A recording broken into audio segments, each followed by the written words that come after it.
everyone. I haven't done one of these videos for ages. I've been meaning to do this one for a long time, but you know, life happens and you don't get to do what you're set out to do. So this video is about haunted objects, which is a bit of an interesting subject when it comes to both the paranormal and mediumship and the spiritual in general. I'm actually coming to you from my spirited dolly corner.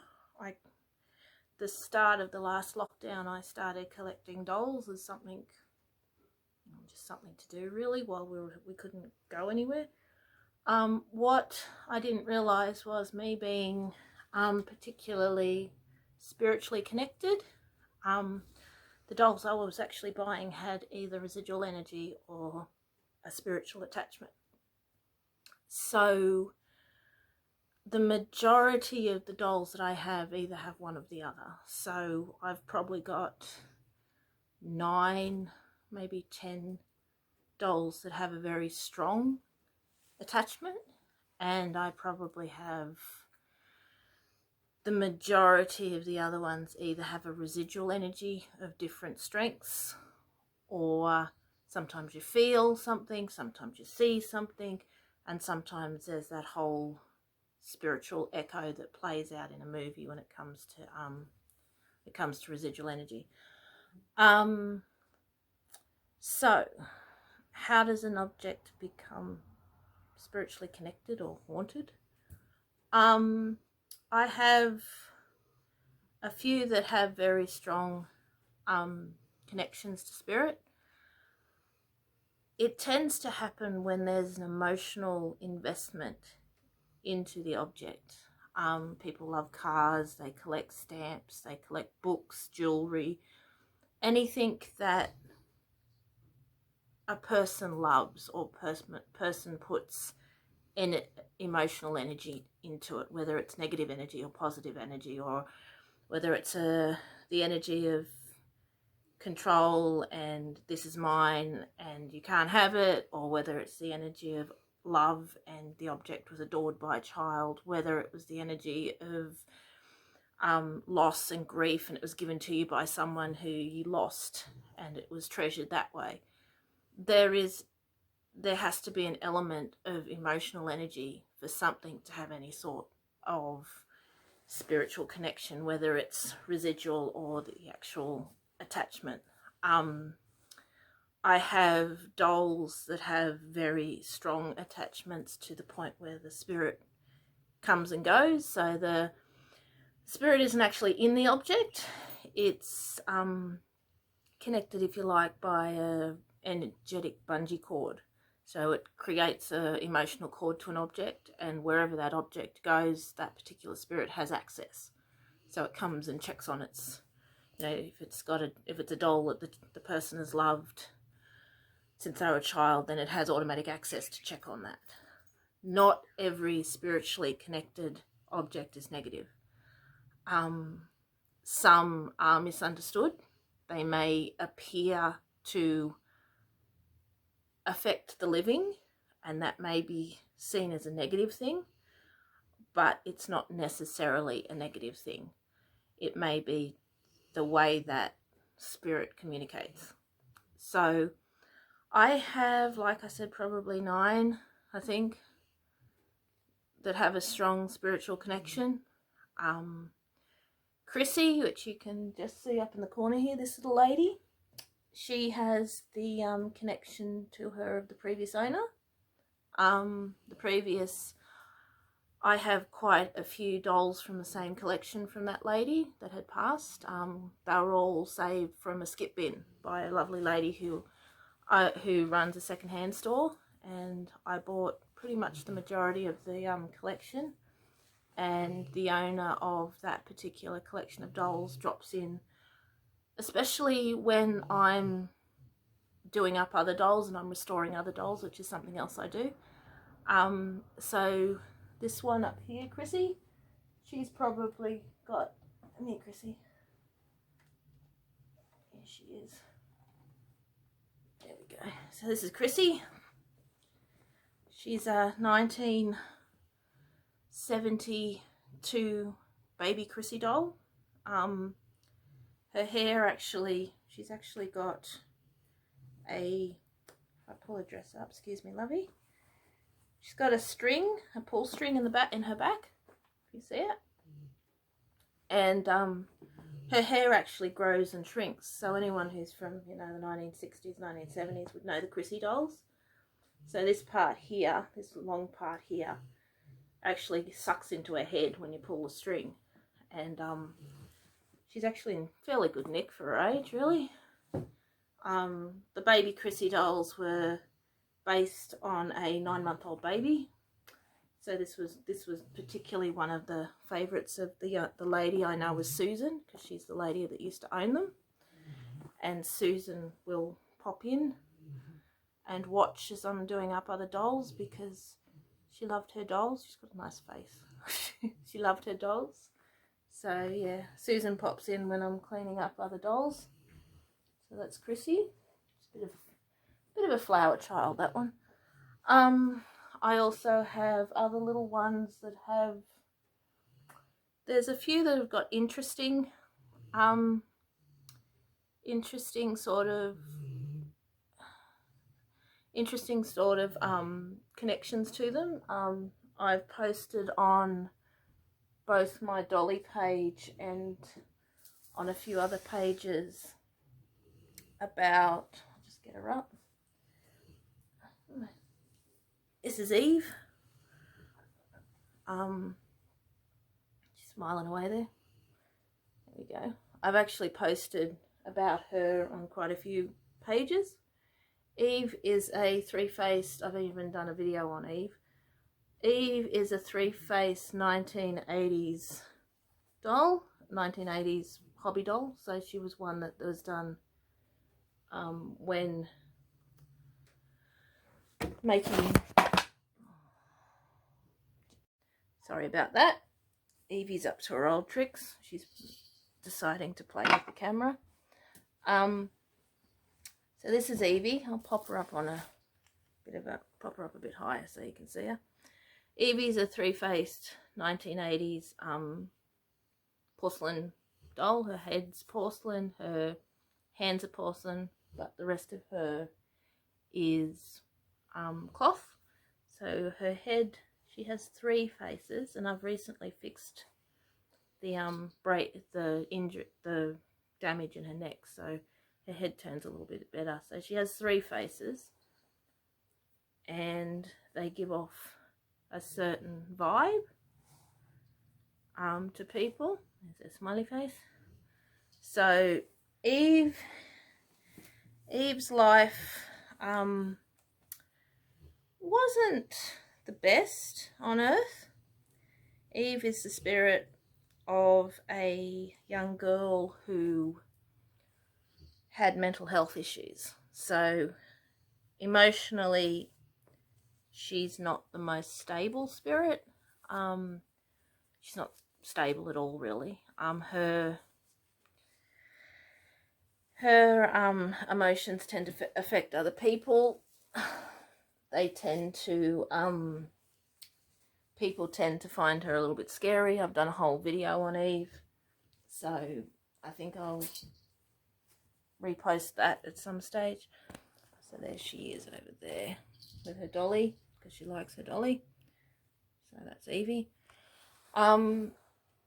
Because she affects the living, she can be seen as negative. Probably in another household that would be the case. There's the cat. Hello, Mal. I never work with children and animals. You right there, Mal? Go on, hop off. Hop off. Hop off. Sorry about that. Had to get the child to come and get the cat. Spirit tend to, so that's Eve. She has the potential to be misunderstood. She doesn't affect people on purpose. It's not her goal. Her world is just so messed up. Her emotions are difficult for her to hold on to and to control, and if you're empathic, you're going to pick up on Eve. I have a few interesting little ones. This is a little one that we've wired up to take on paranormal tours with us. This is our little black-eyed child. She's got the little cat ball with us, and she's also got a static field attached to her. That's just a little piece of paranormal equipment we have, so she beeps. She was actually one that I was doing up, and I had to take her eyes out because they were mouldy, and because of COVID, I haven't been able to get the parts to replace her eyes yet, because I've got to get them from the States, and you know, the world's a little bit up in the air right now. So at the moment she's a black-eyed child, so she's a 1960s, 1960s baby doll from England. And then we have, who do we have? We have Jeannie up the top there. She was one of the first. I'll take the camera up in a minute. She's the spirit of an elderly lady who passed on her own. And she just likes it here. She's very forward, very know what she wants. She's not negative, but you know, she knows what she wants, and she knows where she wants to be. When we got the cabinet behind me, this is the dolly cabinet, Jeannie insisted on being right up the top on the corner there, so she could see the whole room. Her eyes tend to follow you around the room. She's more of a watcher than anything else. This is young Cameron. He's very special to me. This is Cam. He's a reborn doll, so he looks very lifelike. I bought him for myself, but he has two spirits attached to him. He has a young boy who followed me home from hospital when I had my surgery. So he's got young Peter has a link to Cameron, and there is another young boy that's got a link to Cameron who's connected to me in some way, but I'm not sure how. So that's where young Cam comes from. We also have our, if I can get up and get her. So I have this lady here. Now she's another one who's a little bit interesting, because this little lady, instead of 3 faces, she only has 2. So she has her sleepy face, and then you turn her head around, and she has a happy face. She has an awake face. She's a 1980s doll as well. Doll making was really popular in the 1980s, so, you know. So she has 2 faces, and this one doesn't have a human spirit attached to it. It's an elemental spirit that now wanders around the house and generally causes a whole lot of mischief. I've nicknamed the elemental Dennis the Menace because he does cause a great deal of... Dennis causes a bit of he's a bit mischievous, as most elementals are. So there's a few. There's ones that just move on their own. There's ones that blink. There's ones that look at you and follow you around the room. The little pink lady behind me with a hand out. This one here. She's a 1970s walking talking doll. Her voice box still works, so occasionally I'll hear her voice box go up. And she says things like, "I like you. Will you be my friend?" "I like to dance. I'm hungry." So you can walk into the room at 3 o'clock in the morning and she'll just go off. People might say that's loose wiring. I don't think so. I know she's got something going on with her, so she's done that a couple of times. I have if I can bring the camera. I have down here, if you can see her, I don't know whether you can see her or not. She is a terracotta, a Japanese terracotta lady. We don't know a whole lot about where she originates from. We've been trying to do research, but we don't entirely know. She has a very protective, very healing sort of energy to her. I've got young Chloe up here. She's the little one in the pink dress up here, which I've also posted about. And there's a whole heap in the cabinet behind me. The thing with haunted objects is the majority of them are not negative. Dolls particularly get a bad rap because, you know, there's the Annabelle doll and there's Robert the doll and there's a couple of really well-known haunted dolls that kind of give the rest of them a bad rap, but none of mine are negative. None of the spirit that are attached, whether it's an intelligent haunting or a residual haunting, none of them are negative. It's not that there aren't negative ones, there are, but I don't want that in my house. You know, Rick and I are mediums. We work paranormal. You know, we run the Black Rose Spirited, so we do our paranormal thing. And I've got a nearly 16-year-old daughter in the house, and who is a sensitive, and it would kind of be irresponsible of me to bring something into the home that could potentially hurt her. So, you know, I don't go there. I've also got a book which is up on the chessboard up there. It's also got the spirit of a rather large smiley ginger cat attached to it. Bought that on eBay, didn't realise it had an attachment. When I took the book out of the box, there was the cat in the house. And I also have a vintage tea leaf reading cup that has the energy of a clairvoyant that used to use it attached to it as well. That's Pearl. So anything really can have an attachment. Any object, a chair, a table, a wardrobe, a bed, jewelry, kids' toys, clothing can have one. It doesn't necessarily have to be a sweet little doll or with a bonnet or a scary looking doll that looks like it's something out of the Annabelle franchise. It could be a painting. You know, there are paintings that have had attachments to them. The point I'm trying to make is, if you get something secondhand,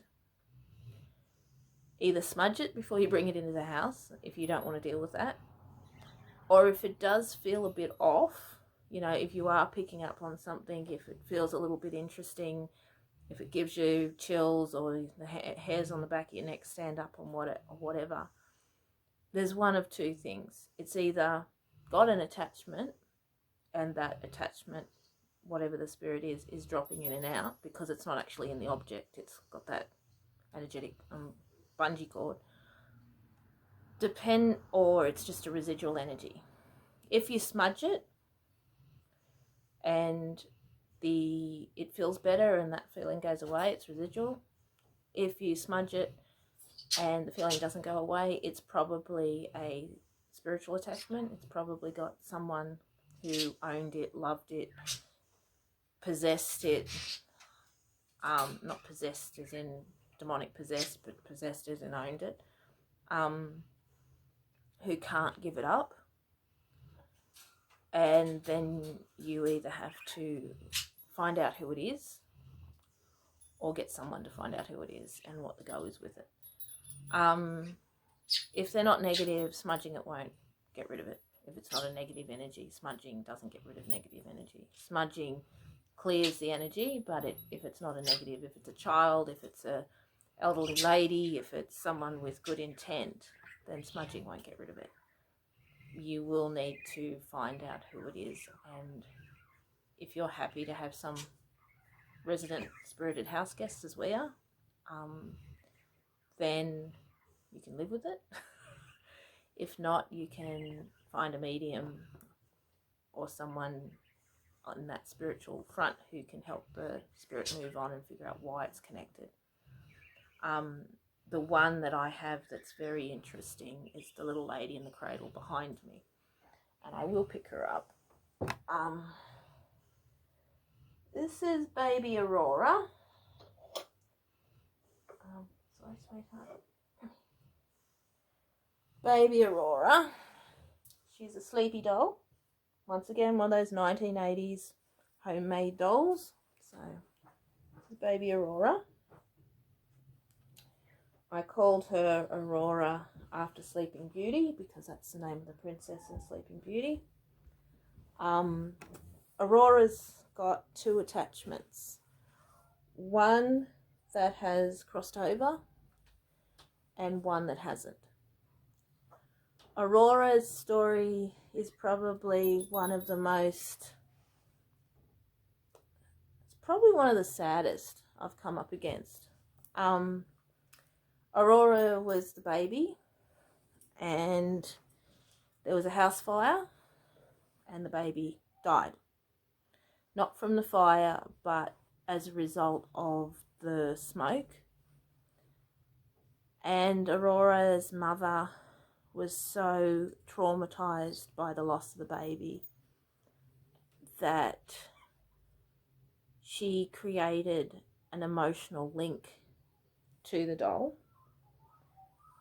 and the baby felt her mother's pain, and she would visit the doll in order to make her mother feel better. And that was, the mother felt solace in holding the doll, and the baby who had crossed still had a link to its mother. Aurora was only little. She was only, she was not very old. But when I got the doll, when I got the baby doll, it was amazing to see that, she looked like I would look across and she would look like she was breathing. She, you can see that I'm rocking with her because it's just an automatic thing I do with her. I would walk over and I would look over and I'd see her breathing, and I'd see her lips moving, and I'd see her stirring while she was sleeping. And I'd hear it crying, like you'd hear a baby crying. We don't have a baby in the house. So I'd pick her up and she'd settle and I'd put her back down. I've had friends who have heard her crying. And it was then that my guide said, there's something going on with this child. There's something going on with the spirit. And I did a bit of a channeled sort of astral travel thing. And Aurora's mother hasn't crossed over.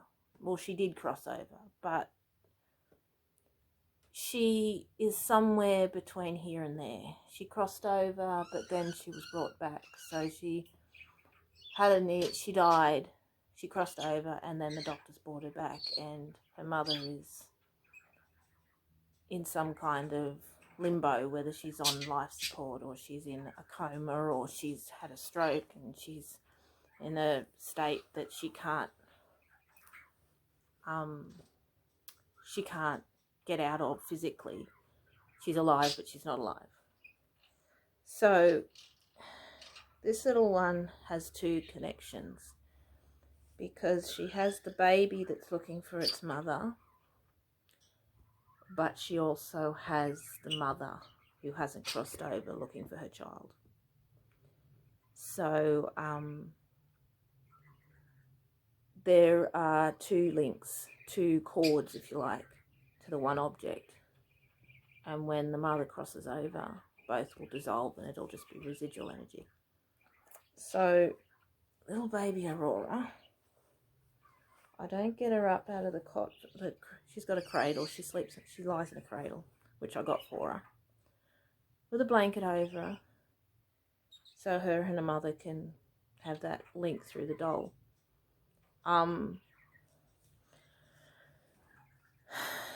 She's a sweet little thing. She does look very lifelike, and part of that's the energy that's there. I still look over and see her moving and snoring and breathing and all that sort of stuff. But she's a lot happier now. She's got the link to her mother, and they've sort of, in a roundabout sort of way, found each other. So that's little baby. There she is. Some people find her quite eerie, a bit like Evie. Some people think she does look very like she's passed. She looks very peaceful. Some people think she looks a little too lifelike. So she stays in that cot, that cradle, and I'll show you the cradle. If I can just pick the camera up without putting my hands all over it. So there's Aurora's little cradle. There, that's where she sleeps. There you go. And here's little Aurora. She's probably the saddest little soul that I've come across doing what I do with the objects, which I kind of fell into. Like I said, they're not all sad. They're not all negative. They're not all... there are some that are actually quite funny sort of spirit. I've got a couple of elemental spirit that are attached to the dolls in the cabinet. There's a little smiley one up there, Jane. You can see her, with the brown hair. Etty, we've actually, the one with the blonde hair and the ringlets, you can see behind me. We've actually had conversations with the dolls through cat balls and dowsing rods. So they do respond. So there's little Aurora in her crib. And if we pan up, that's the bottom floor of the dolly cabinet. So you can see the bride doll in the middle there. She's got a residual sort of attachment. The one with the hat on over the far side, she's got an attachment as well. It's not a strong attachment, but she's very demanding. And then we go up here. There's little Miss Pouty Pants in her Care Bear pajamas. The majority of them have residual energy. The one on the end in the blue and white dress is one of Susan's that I've restored. The lady in the red and the cream, that's Lady Rose. She's the only doll I've ever bought that was advertised as haunted. I bought her on Facebook. She was $20 on Marketplace, and the guy couldn't get rid of it quick enough. So I think she possibly freaked him out. She does have an attachment. And we've got these ladies up here, ladies and gents. There's Jane, the little smiley one with the brown hair. She's got an elemental sort of fairy sort of energy. In the middle is Etty. She's got the spirit of the previous owner. And then you come across, and there's a few, you know, there. The rest have residual. The one with the wide eyes in the corner there and the brown Albany hair, that's one I actually bought when Carla was little, my daughter. So, and then I can stand up without falling over. There we go.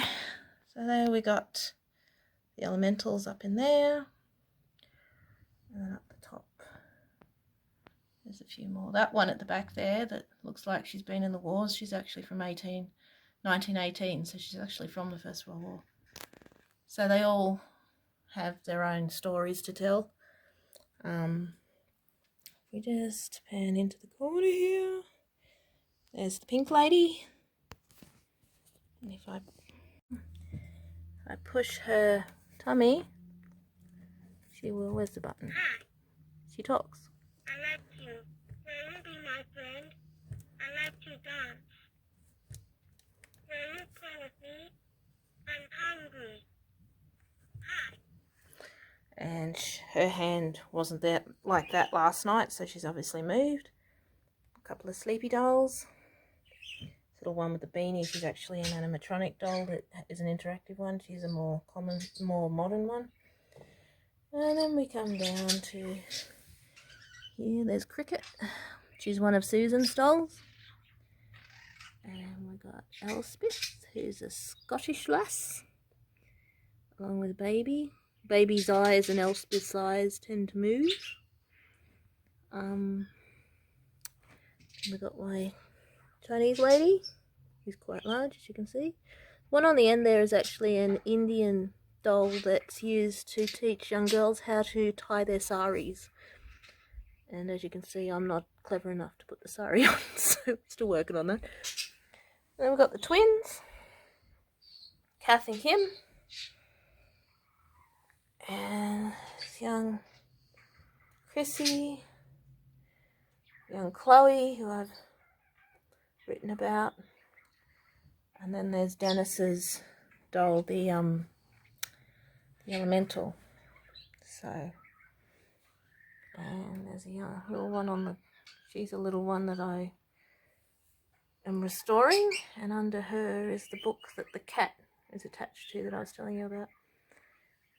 As we come down, falling over, is Cameron. He's got the two boys attached to him, and there's little Nikki, who has the spirit of a developmentally. I don't like using developmentally interesting young man with this. That's Nikki. So he's connected there. And then here we have Miss Pumpkin Seed. She's a bit cute. So the energy in this corner is quite, there's the Cabbage Patches. The energy in this corner is quite strong. The dolly cabinet has mirrors at the back, which I cleansed with moon water before I put the dolls in, so there wasn't going to be too many issues. There's also crystals in the dolly cabinets for grounding and protection and that sort of thing. So, and then we have Miss Eve, who is yelling at me. She's not happy right now because I haven't got her bonnet on properly. So there's Evie. There's Evie's little charge. That's the one she looks after, who's in the video that I posted a while ago. And this is one of our new little ones. This is Jamie. So that's young Jamie. Technical issues. That's really the whole thing. It's not as complicated or as dark as people make out. People tend to get freaked out by dolls, especially, like I said, because of Hollywood and movies like Annabelle and I think the Chucky movie was Child's Play. They're not out to stab you in your sleep. There are ones that are quite negatively charged, but it's a choice whether you have it in your home or not. I see a lot of the spirit that are attached to the dolls that I have or the objects I have. A lot of them need help. A lot of them need a place to feel safe. Jeannie up the top there especially. I've got the bigger ones are on top of the cabinet. A lot of them need somewhere to feel safe. A lot of them need a little bit of compassion, and understanding. A lot of them need help to get to the light. And once they get to the light, the doll doesn't have any energy, and it's just a residual energy of the spirit. As yet, none of the spirit that are attached to my dolls or my objects that are lost souls have gone to the light. I've got objects that have spirit who have gone to the light and who are still attached to it, and they come back again. And they've got they're in no hurry to go.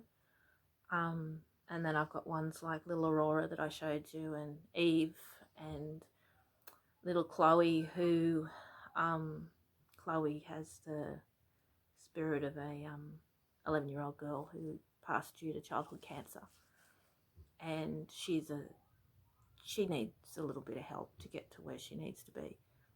My guides have told me that Eve she won't cross over until I do. And you get that sometimes. You get spirit who connect to you and rely on you, and the only way they're going to go home is when you do. Eve's world is very fractured and confused.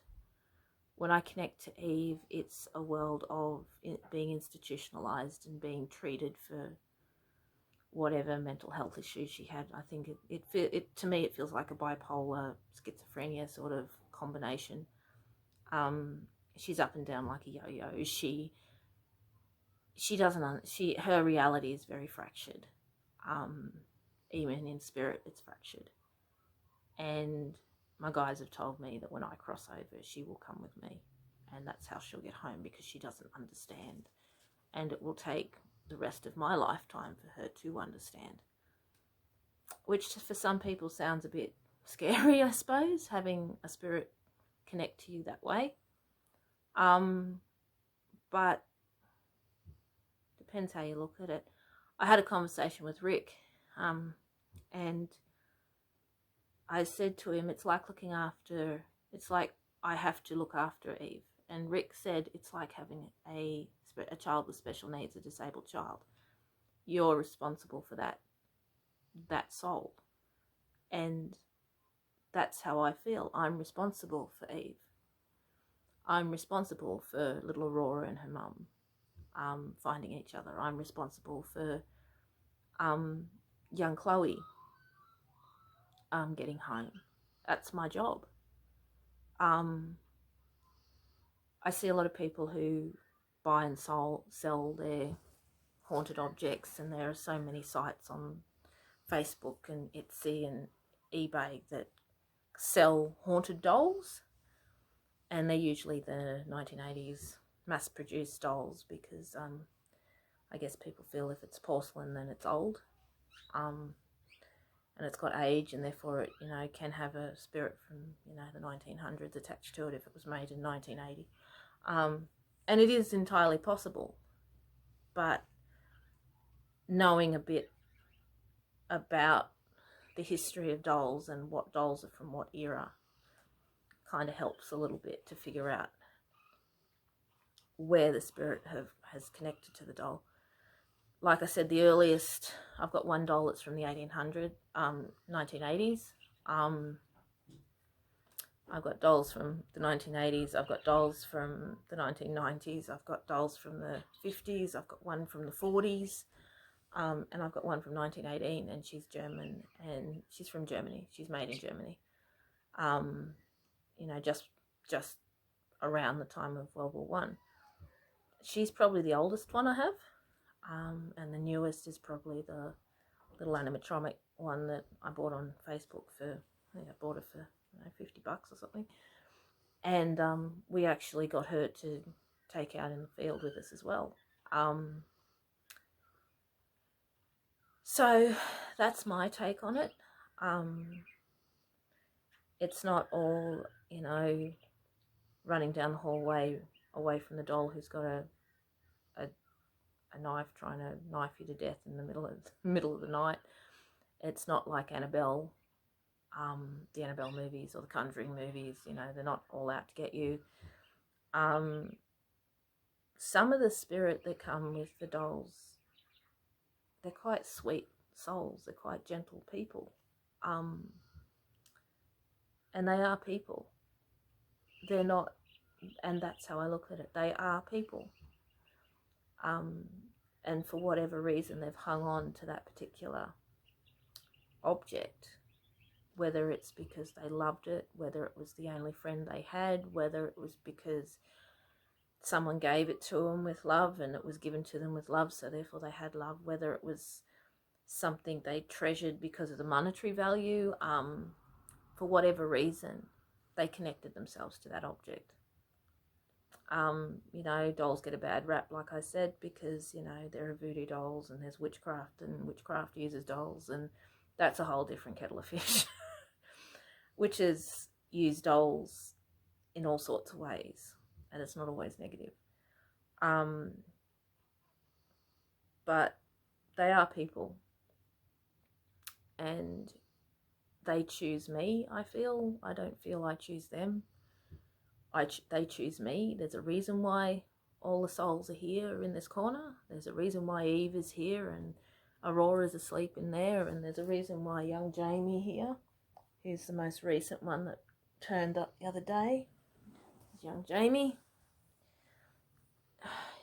And his name's Jamie because he actually has it written on his singlet, which is the first time that's happened. He's weighted.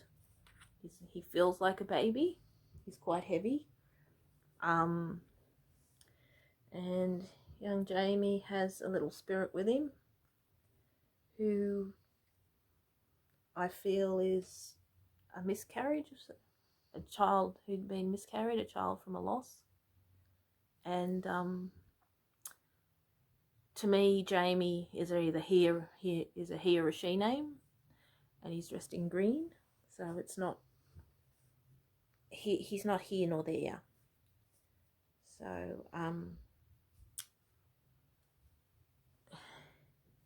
he's quite a sweetie.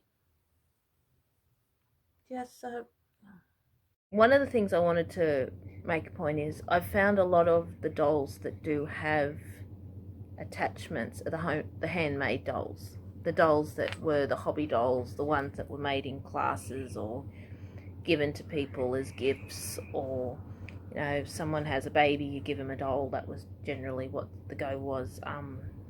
Little girls like getting dolls for Christmas and birthdays, and that was generally what I've found.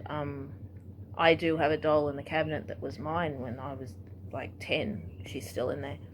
One of the Cabbage Patches in the corner is actually mine. This is young Jamie. He's a new one. He's also a handmade doll.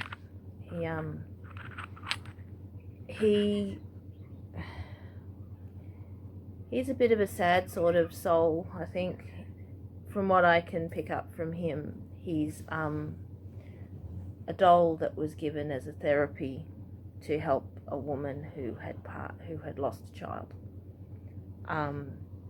He's very neither here nor there. He's very generic. I say he because that's the energy I pick up. You know, he's not in blue or pink. He's in green, and Jamie's more of a kind of a neutral sort of name. Can mean either or. I've only had him since last week. He's quite a gentle sort of little soul. Doesn't say much. Doesn't want too much. Doesn't cause too much hassle. Likes to cuddle. Likes a hug, as kids do. The other one that I've got sitting here is young Chloe, and she is very lifelike in a lot of ways. Oh, just knocked her hat off. She is very lifelike in a lot of ways, and she's quite a. I've written about Chloe. She has the spirit attached to her of a young girl. She's about 11 who passed due to childhood cancer. So the dolly was in hospital with the young girl, and that's how the connection was formed.